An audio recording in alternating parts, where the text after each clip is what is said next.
In 1936, a huge collection of scientific documents and personal papers was put up for auction at Sotheby's in London. The world's greatest scientist, Sir Isaac Newton, a veritable treasure trove of knowledge. Should we say starting at £2? These papers had never been seen by the public, and a large number of them were bought by the famous British economist John Maynard Keynes. Gone.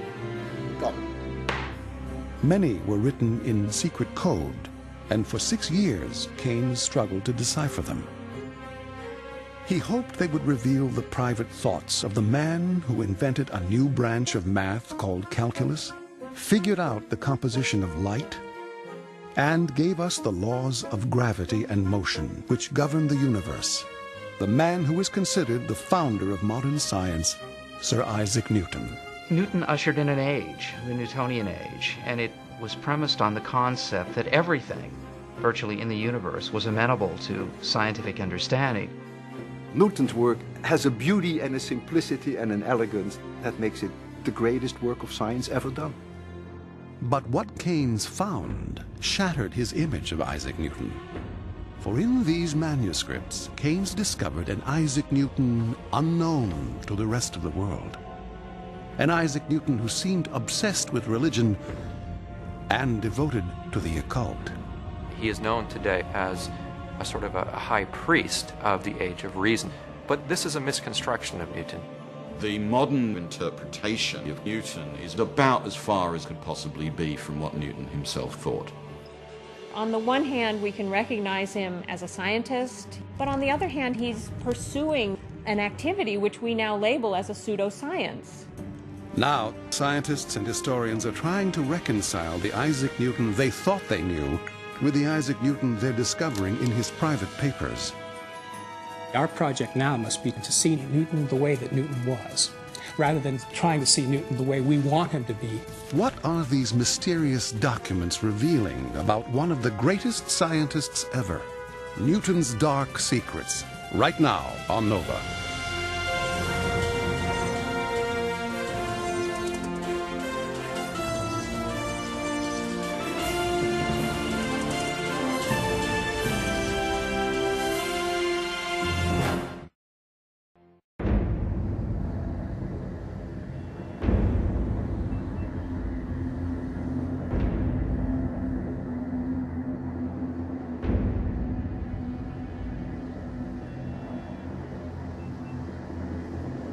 In a library in Jerusalem lies an intensely curious document.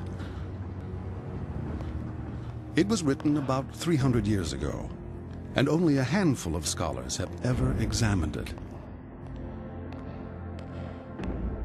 The author was arguably the most important scientist of all time, a genius who uncovered the laws of physics that govern the entire cosmos, Sir Isaac Newton. The subject? Newton's calculation of the date the Bible said the world as we know it would end in the Battle of Armageddon, the year 2060. If this calculation were correct, then we are close to the time of the end. That's exactly what this sort of calculation would point to. When this document came to public attention recently, it was headline news. But why was Isaac Newton making this dire prediction? We find it surprising that Newton sounds like a televangelist talking about the end of time. We only find it shocking because we've made Newton something that he's not. We've made Newton an irrationalist, enlightened image. That's just not Newton. What these manuscripts reveal is a very different Newton than most people conceive of. This is a Newton who is not a cold, calculating scientist. This is revealing Newton in all his glory, warts and all, if you will.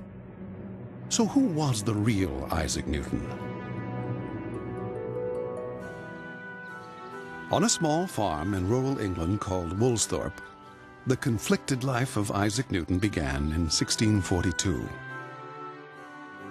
That same year, the astronomer Galileo had died, and his work was still sending shockwaves through Europe. Galileo had risked his freedom by challenging the ancient belief held by the Catholic Church that the sun moved around the earth.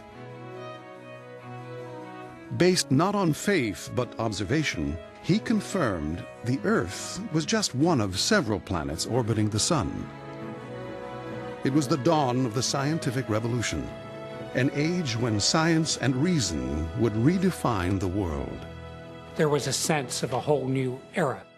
The very idea of having the empirical world answer our questions, that idea was taking hold in a way that had almost never done so before. And from a young age, Newton was gripped by this new outlook. As a boy, he pored over a book called The Mysteries of Nature and Art, a manual for building mechanical contraptions and investigating the natural world. He was preoccupied by the things that preoccupy physicists, by time and motion. So he made windmills, he made little boats, he flew kites that supposedly affrighted the locals. He tied candles to them and they were put up and they thought that they were comets. But from the start, there was another side of Isaac Newton. His father died before he was born, and when he was just 3 years old, his mother remarried and moved away, leaving young Isaac behind with his grandparents. Newton later confessed to such rage that he wanted to burn his mother and stepfather in their house. And by the time he left home for Cambridge University, Newton had lived through 2 decades of violent political and social turmoil. A bloody civil war, the beheading of the king, and the restoration of the monarchy under Charles II in 1660.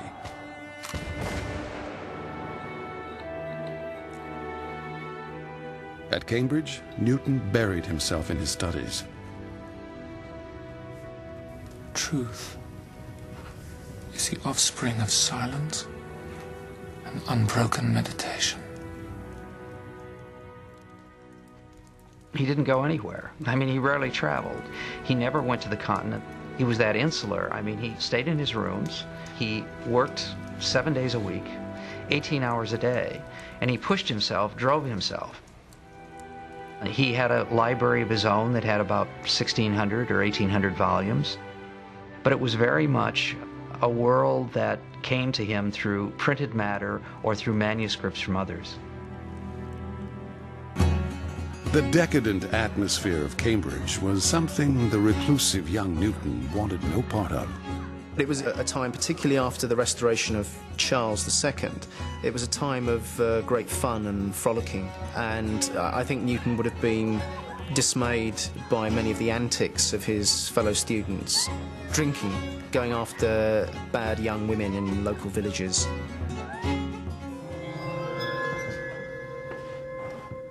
To resist temptation, Newton drew up a plan that he'd stick to for the rest of his life.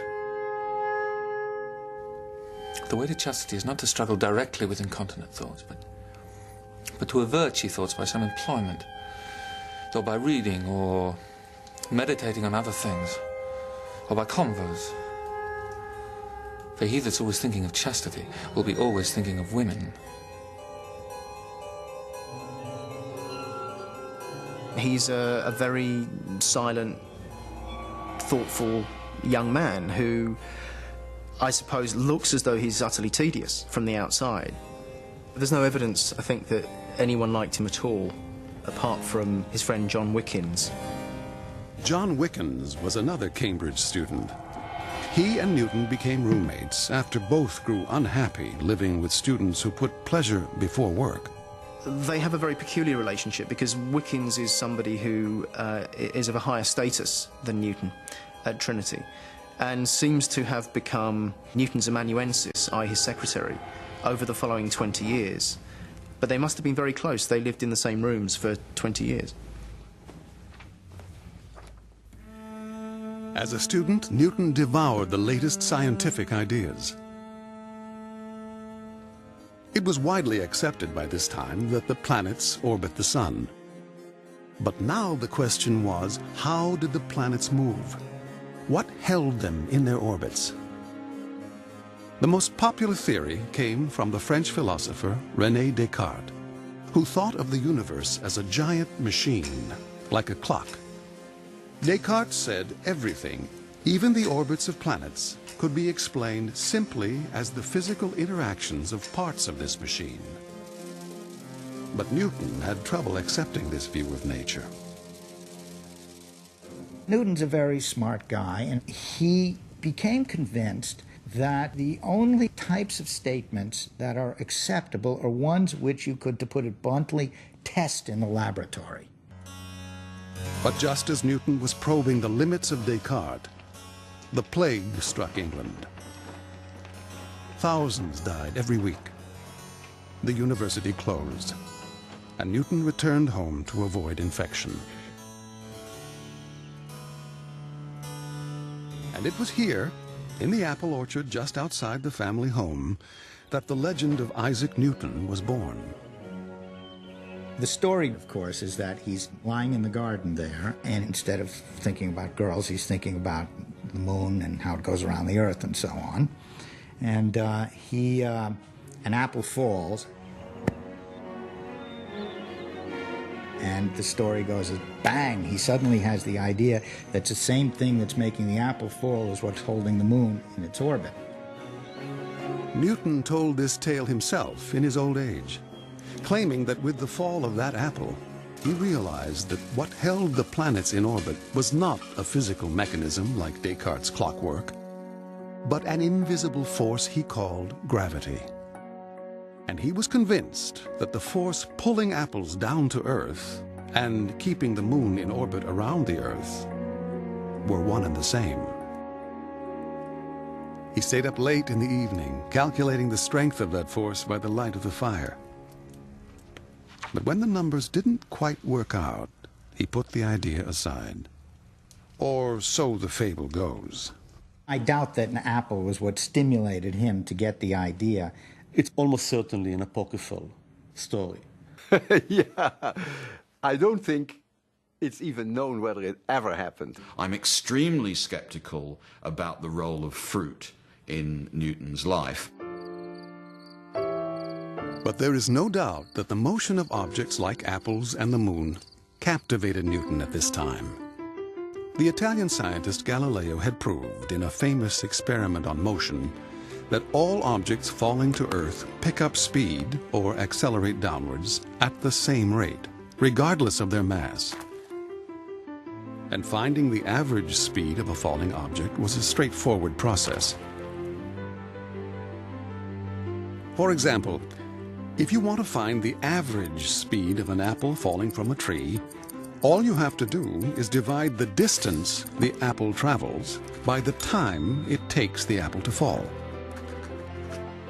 But Newton was not satisfied with the average.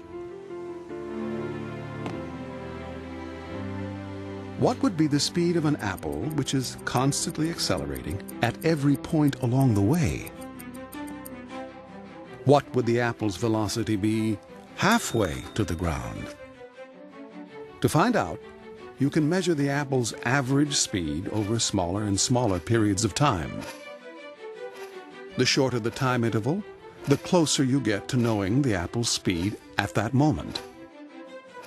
But to find its precise speed at a single instant, you have to reduce that time interval as close to zero as you can.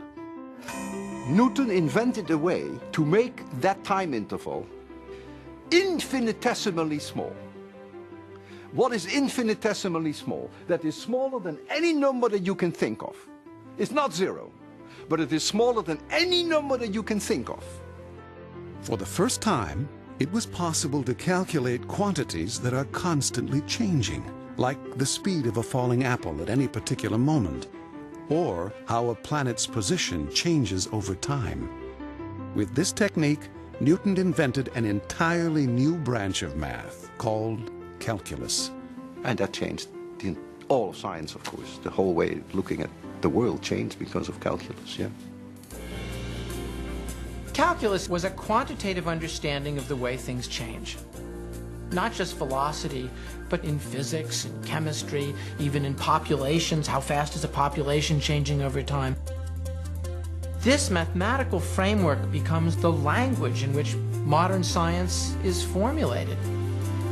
Today, calculus shows up everywhere, from analyzing the stock market to modeling global climate change. By the time he was 22 years of age, working on the calculus at Woolsthorpe, he was the greatest mathematician the world had ever seen, and yet no one knew. Only Newton knew, and it was his secret. This was a guy who adored computation of every kind. Among the things that you can see if you open his manuscripts, for instance, is there are places where you'll find he's calculated logarithms out to 50 places and things like that. Not because he needed it, but because he liked doing it. I mean, it was a pleasure to him to do that sort of thing. And if that weren't enough, Newton overturned accepted wisdom about how colors are produced, performing an experiment on himself with a large needle, or bodkin. I took a bodkin and put it between my eye and the bone, as near to the back side of my eye as I could. And pressing my eye with the end of it, so as to make the curvature in my eye, there appeared several white, dark, and coloured circles. Fortunately, Newton found a safer way to investigate light and color, using a prism. From Aristotle to Descartes, scientists thought sunlight, or white light, was pure. Colors were produced by physically modifying white light, which they believed passing it through a prism did. But Newton decided to see for himself. Sending sunlight through a prism, he produced the spectrum of colors. And then he went one step further. He sent the red ray of light through a second prism. Instead of making a new color, it remained red. Newton concluded that white light is not pure, but a combination of all the colors of the rainbow. He thought of the prism actually as a separator of the objects that are all in the original light. This was very hard for almost everybody to swallow, because it meant that when you're looking at white light, you're looking at something which has all the colors already in it. This seemed completely counterintuitive, and indeed, frankly, it's counterintuitive to most people today.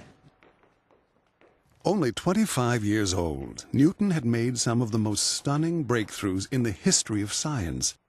But he kept them almost entirely to himself, just as he had done with calculus.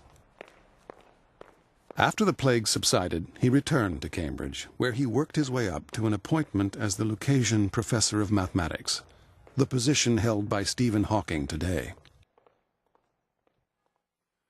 Newton became known for his prematurely white hair and for his long-winded lectures on light. That belongs to refractions, tacitly founding their demonstration on a certain physical hypothesis not well established. I judge it will not be unacceptable if I bring the principles of science to more strict examination. The introverted Newton had little time for students, and they had little interest in him. Years later, one of Newton's laboratory assistants would recall, "So few went to him, and fewer that understood him, that oftentimes he did, in a manner, for want of hearers, read to the walls." But Newton's study of light was about to start a revolution. 50 years earlier, Galileo had built one of the first telescopes.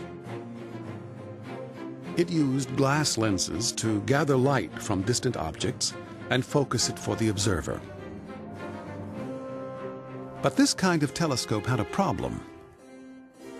Its lenses produced fringes of color around the edges of the objects being observed. And that meant that the objects that you looked at always had this chromatic aberration. They always looked colored, even when the original object wasn't. And Newton began on the side to make some things with his own hands. And he designed a remarkably and radically different kind of telescope from anything that had been built before. Newton realized that the edges of a lens behave like a prism, breaking white light into different colors as it passes through. So he abandoned lenses and substituted a mirror to gather and focus light from distant objects. And because the light never passed through a lens, it was free of color distortion. Newton's telescope was only 6 inches long, but Newton bragged that it could magnify about 40 times in diameter, which is more than any 6-foot tube can do. I've seen with it Jupiter, distinctly round, and his satellites. It was an instrument that has left its impact on astronomy ever since. Our huge telescopes of today are built on this model. They're gigantic versions of this tiny little thing. These are the telescopes that sit on the top of the great mountain peaks. These are the telescopes that we launch into space to peer into the deepest parts of the visible universe. Newton regarded his invention as just a toy, but a colleague took it to London, where it was shown off to King Charles II. The effect that it had on Newton's contemporaries was immediate and dramatic. It brought Newton onto the world stage of science, and Newton became an overnight sensation. Newton was elected a member of the Royal Society, a group of leading scientists in London. Most of them were awed by the whiz kid from Cambridge, and Newton was so delighted that he promised to send the Royal Society a paper he had written on his discovery that white light is made up of different colors. But members of the Royal Society had no idea that Newton was studying something far more mysterious than light by this time.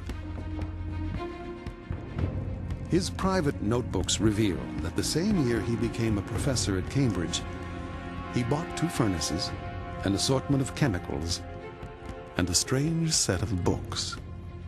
Isaac Newton had become an alchemist.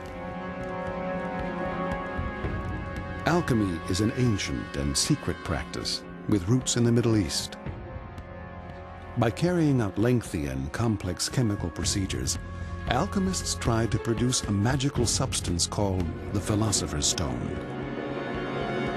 The Philosopher's Stone was so potent that even a small quantity was said to perform miracles, curing ailments, conferring immortality, and transforming ordinary metals like lead into pure gold. In the 16th and 17th centuries, there were many, many people who came to courts in Europe and claimed that they possessed the Philosopher's Stone. And they were employed by nobles and princes throughout Europe to make gold. In some instances, it was immensely profitable. You could milk a duke or prince of a substantial amount of money, no question. But if you got caught, it was extremely dangerous. We know that one of the customary punishments for defrocked alchemists, as it were, was to be hanged on a gilded scaffold. And sometimes they were forced to wear suits of tinsel as they were hanged to make it a public spectacle. As Newton immersed himself in alchemy, his paper on light was igniting a firestorm in London. The job of evaluating Newton's ideas fell to another Royal Society member, Robert Hooke, who would become Newton's lifelong nemesis. The paper got published, and Hooke wrote a report on this. And it's a peculiar report, because effectively speaking, what it says is, I accept all of Newton's experiments, but whatever is new in them, I already did, and all of his claims about light are wrong. For 4 years, Newton and his critics fought it out, with blow after blow published in the magazine of the Royal Society. The sensitive Newton was mortified. Newton was allergic to criticism. I mean, really allergic. He went off the wall when people criticized him. The problem for Newton was having anybody question what it was that he had done. He didn't want to tell anybody about it in the first place, but if he was forced to do it, you sure better believe what he said. He cannot convince as many people as he wants that what he said is true. And that defeat, if you like to call it that, was very bitter for him. And by the mid-1670s, he's withdrawn completely from the international world of science. Newton vowed he would never publish a scientific paper again, In the isolation of Cambridge, Newton threw himself into alchemy. Alchemy had been outlawed because the British government feared that frauds would debase the currency with fake gold. And for years, controversy has raged over why Isaac Newton took up alchemy. Even Newton's lab assistant was baffled. What his aim might be, I was not able to penetrate into.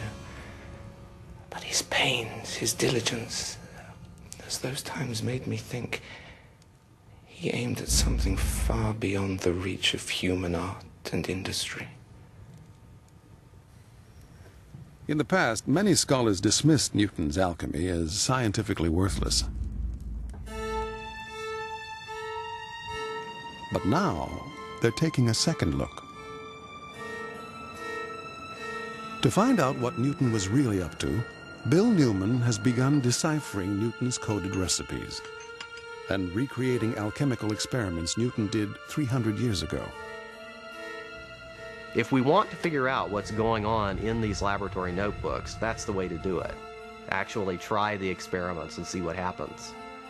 Newton believed that in the distant past, people knew great truths about nature and the universe. This wisdom was lost over time, but Newton thought it was hidden in Greek myths, which he interpreted as encoded alchemical recipes. In some instances, he interprets the myths in a very, very exact way so that they correspond to actual recipes. But getting these recipes right is no easy matter. Like all alchemists, Newton concealed his ingredients in bizarre-sounding terminology. Our body, thus compounded, is called our hermaphrodite. Being of two sexes, and it is both father and mother to the stone. He used a very colorful language that's typical of the alchemy of the time. For example, he talks about the green lion, the sordid whore, and the menstrual blood of the sordid whore. These are terms that had very specific reference in 17th century alchemy. One of Newton's recipes, called the net, comes from the writings of the Roman poet Ovid. In his poem The Metamorphoses, Ovid tells the story of the god Vulcan catching his wife, Venus, in bed with the god Mars. According to the myth, Vulcan made a fine metallic net and hung the lovers from the ceiling for all to see. In alchemy, Venus, Mars, and Vulcan mean copper, iron, and fire. Viewed this way, the myth becomes an alchemical recipe. And if Bill Newman has interpreted the recipe correctly, he should get the same results that Newton got 300 years ago. A purple alloy known as the net, which was believed to be one step towards the Philosopher's Stone.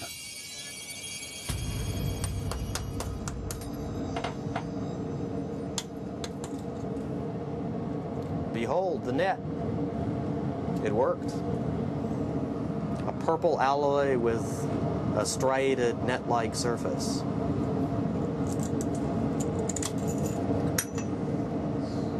It worked perfectly. By recreating these recipes, Bill Newman is finding that Newton's alchemy contained key elements of modern science. It was a systematic process with results that could be reproduced and verified. And historians have also discovered that Newton was not alone in pursuing alchemy. Other scientists of the day, including members of the Royal Society, were alchemists too. Perhaps Newton's alchemy was less an occult practice than another way to investigate the natural world. Alchemy was really matter theory.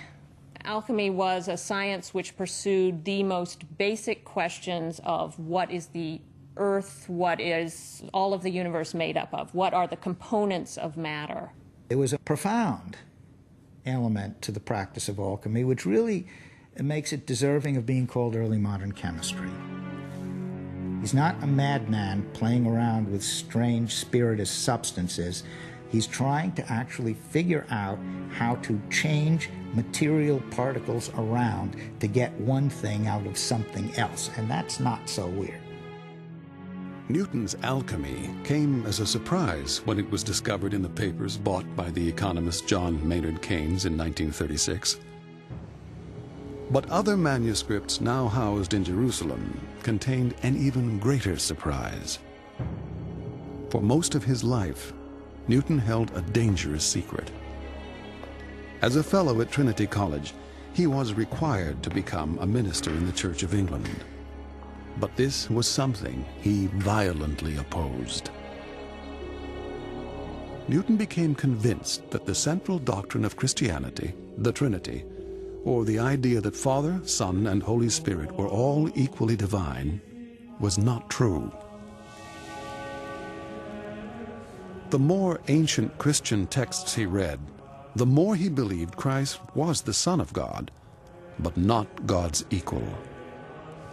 Now, because Newton was so convinced that God is extremely powerful and unique, Newton, as the saying goes, reads himself into heresy. In other words, Newton begins to minimize, to play down, eventually to deny the divinity of Christ.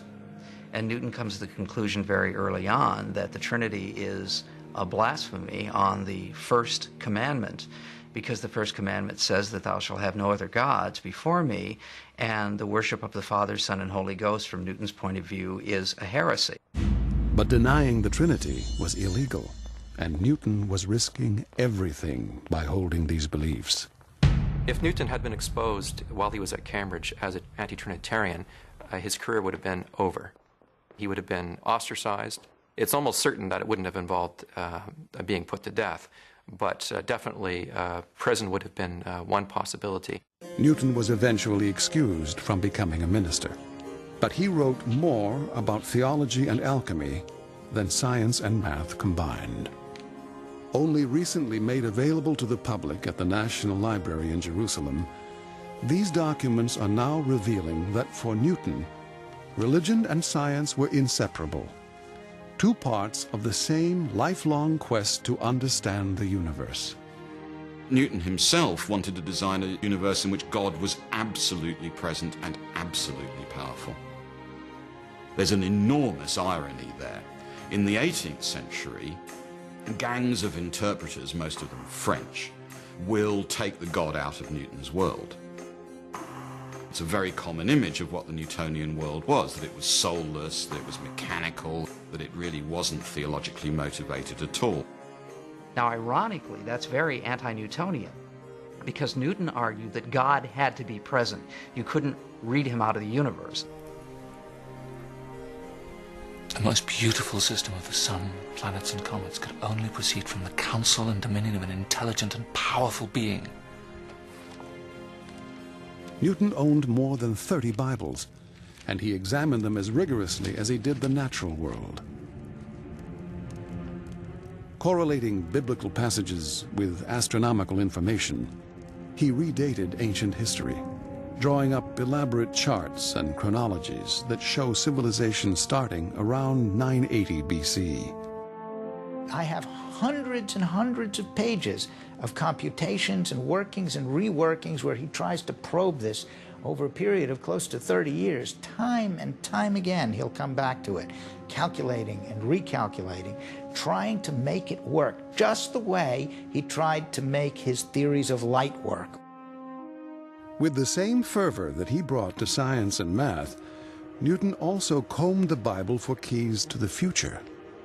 What he was trying to do is determine when the end would come, when Christ would return, when all the apocalyptic events of the end times would come to a head. And that date is now alarmingly close. The year 2060. Newton is not a man who keeps his theology in a box that he brings out only on Sundays, and then a man who does his science as a working man the rest of the week. Newton sees his work as a seamless unity, and his project is to understand the truth of God. Most people today think of religion and science as completely different spheres. In Newton's day, Science, the investigation of the natural world, was a part of religion. It was all questions in some ways ended in divine knowledge. Alchemy and religion might have continued to dominate Newton's thoughts. But in his early 40s, he received a surprise visit that would refocus him on physics. It was the astronomer Edmund Halley, now known for the comet named after him. He asked Newton an esoteric-sounding question about planetary orbits. My question is this. What kind of curve would be described by the planets, supposing the force of the attraction toward the Sun to be reciprocal to the square of the distance from it? An ellipse. An ellipse? How do you know? I've done the calculation. You have? How did you calculate it? I'll show you. Should be here somewhere.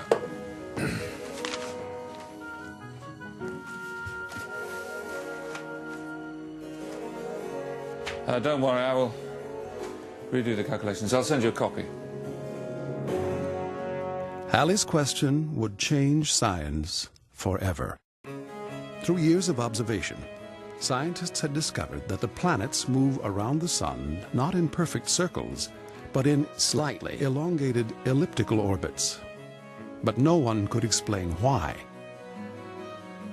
Halley and many other scientists had begun to suspect that the planets were attracted to the sun by some kind of force. They guessed that this attraction became weaker with distance in a mathematical relationship called the inverse square law.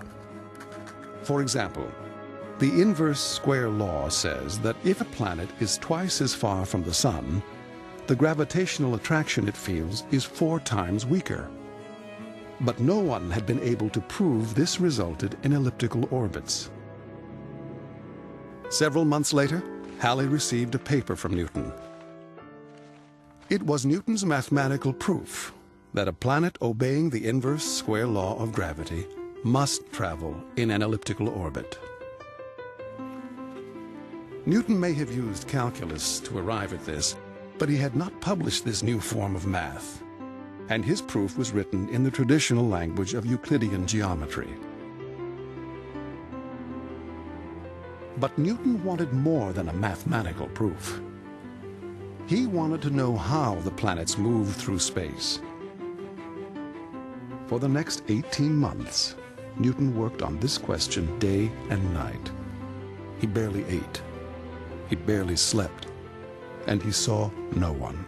When you look at what he did during that time, it's difficult to believe that any one human being carried out this amount of novel mathematical and mathematical physics research. Finally, he submitted a 500-page draft of his masterpiece, the Principia Mathematica, to the Royal Society for publication. It is the greatest book of science ever written, bar none. It is the most magnificent work. It is the most all-encompassing work. It is the most daring book of any scientific treatise ever written. After the publication of the Principia, Newton is the man. I mean, you know, very few people can understand what this thing is about, but a lot of people can see there's something important in here. What people saw was that Newton was providing a new framework for understanding the universe, building on centuries of work by his predecessors. Galileo had spent years studying motion on Earth and determined that projectiles always follow a curved path, called a parabola. But Galileo believed that motion of celestial objects, like the moon, was very different. Galileo still believed that there were differences between the terrestrial and the celestial. He retained the idea that was ancient, that motion was different up at the moon and above. Newton disagreed. He thought the same laws must govern motion on Earth and in the heavens.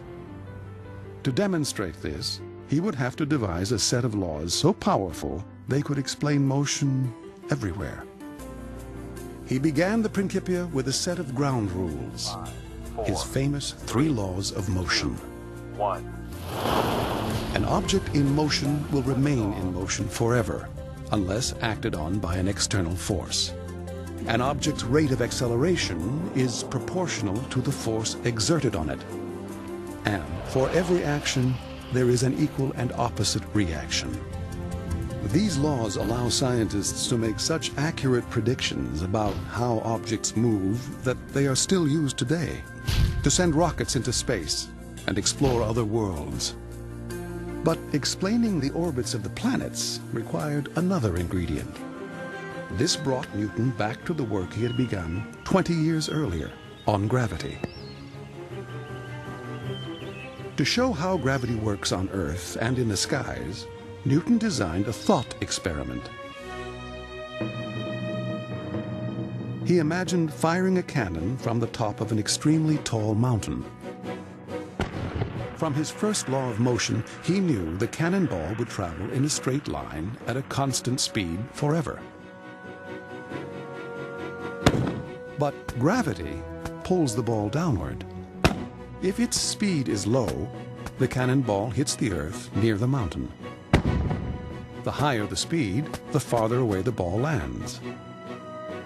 If you throw it faster, it comes farther away. Even faster, farther away. Even faster, it may go 1,000 miles. Even farther, it may actually go almost halfway around the Earth and there hit the Earth. Newton imagined that if its speed were high enough, the cannonball would travel all the way around the Earth and settle into orbit. The orbit of the cannonball around the Earth was a balancing act between the cannonball's tendency to fly off in a straight line and its being yanked back towards the center of the Earth continuously by the force of gravity.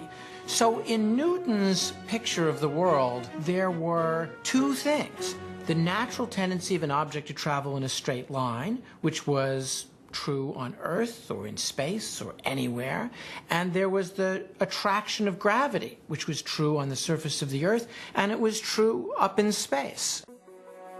Newton's breakthrough was to see that the moon's orbit around the Earth and a cannonball's motion on Earth were governed by the same law of gravity.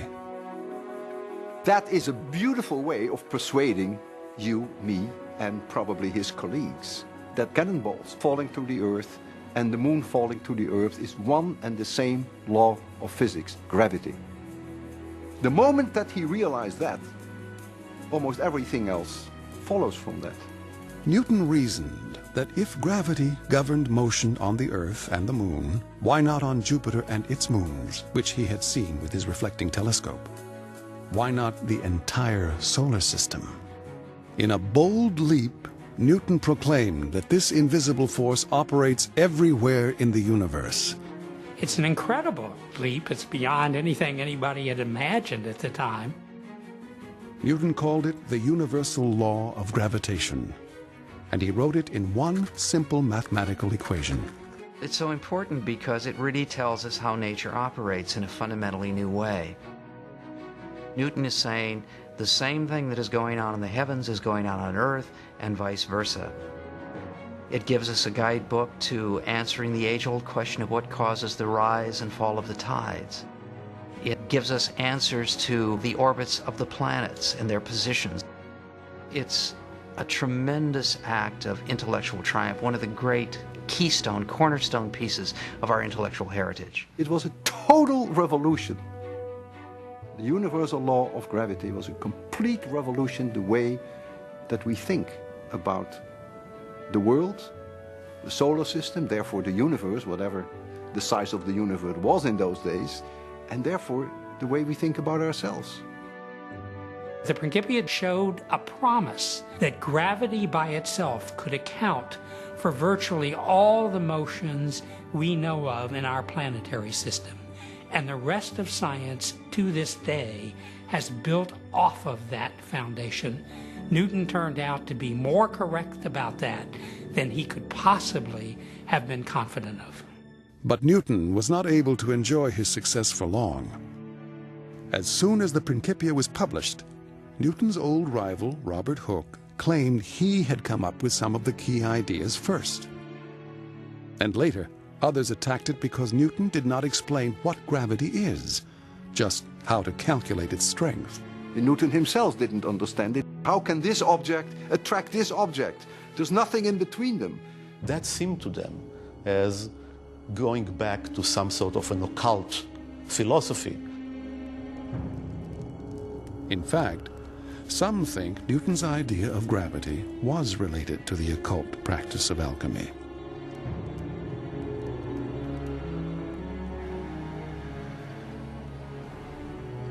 Newton was fascinated by an alchemical process called the vegetation of metals, in which inert metals seem to come to life and grow like plants. Today, we know this is just the reaction of mercury and silver with a solution of nitric acid. But Newton thought these kinds of reactions showed that mysterious, invisible forces he called active principles were at work everywhere in nature. Perhaps he thought of the invisible force of gravity in the same way. Newton pursued alchemy because it gave insight into the active principles of nature. Gravity was an occult force. It didn't have an explanation, and Newton believed that it was possible that gravity was one of those forces, one of those active principles. And so, in that sense, Newton's alchemy could give insight into gravity. Yet by the early 1690s, after more than 20 years of research, Newton's alchemical experiments had yielded no scientific breakthroughs like those he'd made in math and physics. We're not quite sure exactly what he was trying to do. He certainly was looking for something. And, it's obviously something quite big, and he obviously did not find it because he opted not to publish anything about it. I think there's no question that he was disappointed because he was looking for ultimate answers to questions. And he had failed in alchemy, as he had not failed in any other pursuit. Finally, Newton had what many think was a nervous breakdown. He made wild accusations against his few friends, charging one, the philosopher John Locke, with trying to embroil him with women. Locke is puzzled by the whole thing. What's up with Isaac there? He wasn't running a brothel on the side and bringing Sir Isaac to it. When Newton explained that he was sick and had gone without sleep for 5 nights, his friends forgave him. He was knackered. If he had a breakdown, I think it was probably because of exhaustion. Whatever the cause, Newton's illness was brief.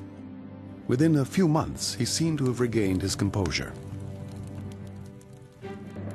And soon, a strikingly different Isaac Newton began to take shape. Newton moved to London and was appointed Master of the Mint, a well-paid job that put him in charge of issuing new currency and cracking down on counterfeiters. About 24 counterfeiters were executed while Newton was in charge. Newton became a Member of Parliament, President of the Royal Society, and was knighted. He commissioned at least 14 portraits of himself. It is an extraordinary change. He's very much this icon, and he settles into that role, I think, in London, and likes the role of the great man. A year after Robert Hooke died, Newton published his second great masterpiece, Optics, which expanded on his work with light. At the end of this book, Newton finally wrote up some of his key ideas about calculus, 40 years after they were conceived. And although he had given up alchemy, he continued to devote himself to theology. Right up to his death, he tried to keep his heresy as secret as possible. And he thinks, there's no point trying to convince these people of what I'm doing because the time is not right. These people aren't fit to receive the kind of word that I'm giving out. Newton died in 1727. He was 84 years old. He was buried among kings and queens in Westminster Abbey, beneath a monument to his scientific achievements. His alchemy and passionate but heretical religious beliefs virtually unknown. Now, 2.5 centuries later, a new picture of Sir Isaac Newton is emerging, along with a new understanding of the roles that science, religion, and alchemy played in his life. He sees his world as one world. He sees his pursuit of truth as one pursuit, and whether it takes him to books of theology or to books of nature, whether it be books of astronomy or books of alchemy, it doesn't matter to him. What Newton does is brilliantly to use the tools appropriate to every field in which he worked. He's an ingenious and energetic builder who's astonishingly brilliant at composing gorgeous monuments of the most intensely clever design. Sometimes these appear as great books, like the Principia itself. Sometimes they appear in experiments, but we would be wrong to look for a single key which unlocks the whole mystery of Isaac Newton. Man was a complete genius. I mean, people like Newton, if I shoot off the hip, maybe once in 500 years, at best.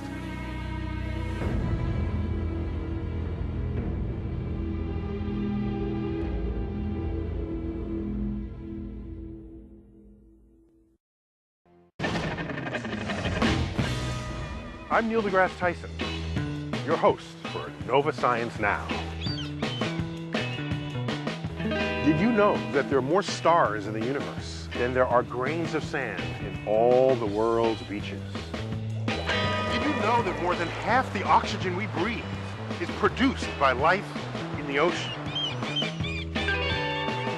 Did you know that while we're always told the sun rises in the east and sets in the west, in fact, throughout the year, it will rise and set at different points along the horizon. Did you know? Did you know? Did you know that if you wanted to measure the length of a coastline, you can't? That there are more molecules of water in a cup of water than there are cups of water in all the world's oceans? Did you know that Nova Science Now is on this summer, right here on PBS?